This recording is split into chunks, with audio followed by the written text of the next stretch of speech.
Hey y'all, welcome back.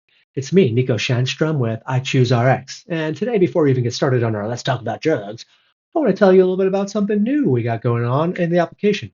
It's almost ready to be deployed. I broke up into only search for this page, right? You search your drug, cool, you find something you like, you save it, and then it'll land in the saved drugs, right? If you do find a drug that you like and you call the pharmacy and they have it, you can report it. So it's a crowdsourcing availability. So then we could all have more information and be easier for others to find the drugs. Pharmacy name, street address, city, state, zip, boom, boom. Put in the NDC number, any additional notes, submit report. It goes to me, the admin, to confirm, and then it goes into the database if it's there. And then it'll pop up on a list of available pharmacies. Like, for example, something that I recently found 0406 888401. It should pop the has B&B Pharmacy over here in Asheville. They get a whole bunch of the things that are pretty clean. So nice, good for them, right? All right. Also, that'll pop up in my admin dashboard. I'll confirm it or deny it. And then also, if you did search that drug and uh, you found that it is actually no longer available, there's an easy button to click, report unavailable. It goes in here. I confirm that, boom, takes it away. So there's no more confusion later. And yeah, still have the upload dashboard where a pharmacy, once they're onboarded, you just drag and drop files here with their full NDCs, and then it's easily in the database. We don't have to worry about the crowdsourcing, but that's also a great addition, I thought. All right. Anyways, we're here on our drug search today to talk about dextroamphetamine, also known as Adderall, right? Dextroamphetamine. And it'll show in a second or two. I got to fix that. Okay. Well, there's 116, but let's kind of talk about it a little bit. So this is commonly known as Adderall. In 2022 alone, it was the 14th most prescribed medication in the US with over 34 million prescriptions. So chances are you or someone you know takes it.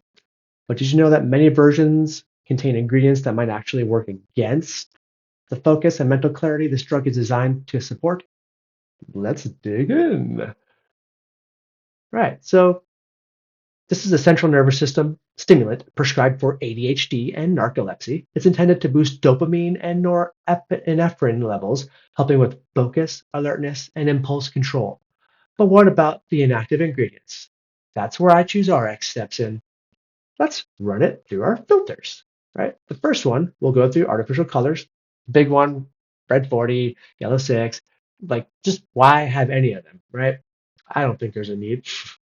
um, 14 out of 116 remain. Artificial dyes like red 40 and yellow 6 are linked to hyperactivity and mood swings and dopamine disruption. All the things we're trying to regulate with ADHD treatment. Why? Why put it in there? It's not even necessary, right? We'll go to artificial sweeteners next. There are 70 that will be remaining here out of 116. Common sweeteners like sucralose and aspartame can alter gut microbiota, potentially worsening focus, insulin sensitivity, and even mood. There's a list of artificial sweeteners that I have where it just removes any drugs that contain those. Why have any? What's the point? You're just taking it real quick. Like put a little honey in it if you need to. Um, anyways, next one, artificial flavors. So 95 out of 160 remains, a little bit better.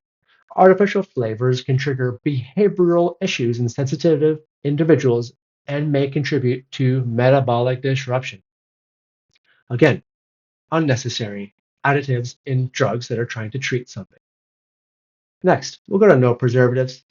There's 112 that remain, so chances are you might not be taking one of those, but still, why take the chance, right?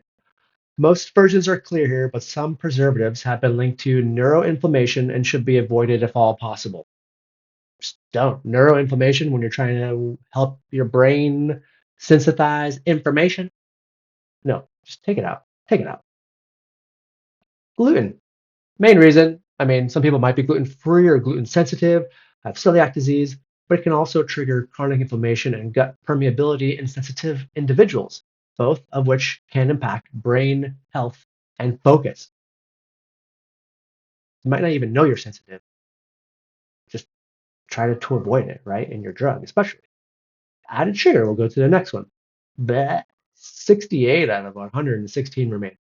Added sugars like dextrose may cause energy crashes, mood swings, and blood sugar spikes, counterproductive for mental clarity. Also, a lot of times people feel that kind of drugged out feeling potentially from this drug. Maybe it's because of some added sugar with the crash, not even necessarily full on the active ingredient. Okay, animal ingredients. Maybe you want to have vegan, right? Because you are vegan. This is a want or a need. Some versions contain gelatin or lactose, which can cause digestive discomfort and are not suitable for plant-based lifestyles. So maybe you have a lactose intolerance. Easy one to take out. Possible endocrine disruptors from popular endocrine disruptors found on the internet. There's only one, but still, don't take that one. So yeah, check your labels and use iChooseRx to search. Sugar alcohols, there's also 68 remaining, same thing as the added sugar.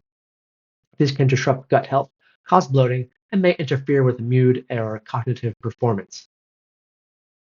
Right? You don't want that. Take it out. And finally, other potential harmful ingredients. 69 remain. This includes ingredients like titanium dioxide, which is banned in some other countries. It makes things very white. Talc and polysorbate 80, linked to oxidative stress, inflammation, and possible neurotoxicity. Anything with neuros, inflammation, oxidative stress with your blood, you don't want to have that in your drug when you're trying to treat a problem like ADHD, for example. So let's recap. When you apply all of the filters, let's check 1, 2, 3, 4, 5, 6, 7, 8, 9, 10 filters. There's only 9 remaining. Fewer than 10%. If you're taking a medication to improve focus, mood, and energy, shouldn't the rest of the pill support those goals too? Or just have the active ingredient? That's it. That's all I really need. That's the whole idea behind iChooseRx. It's not about fear, it's about awareness and empowerment for the parent, the professional, the student, the partner, anyone who wants to make a conscious choice about what goes in their body, right? I'm not slamming anybody. Oh, they have this in there. Stay away from them. Like, this is just to create a movement, right? This conscious consumer. You wonder about what's in your food. Why not wonder about what's in your medication, be it over the counter or prescribed? And this helps to empower those who are seeking the information to make the right choices for themselves.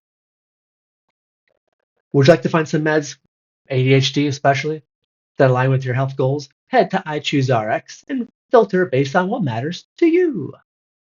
Like, subscribe, tell your friends, tell the world.